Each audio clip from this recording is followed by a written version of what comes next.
This video will demonstrate how to use the Catia interface to transfer all the CAM data into NC-Simul.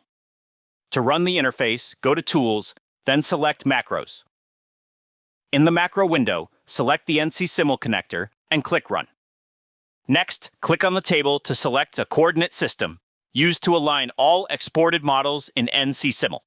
The coordinate system chosen here is set behind the chuck, flush with the machine's left-hand spindle.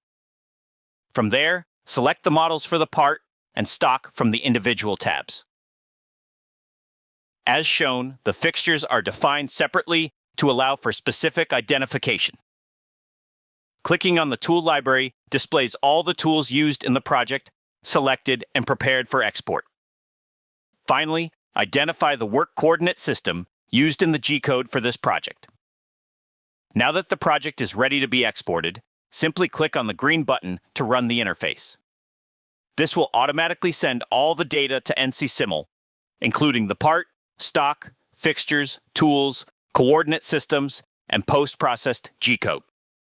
Notice that the interface has exported the touch probe and both milling and turning tools into the NC-Simul library.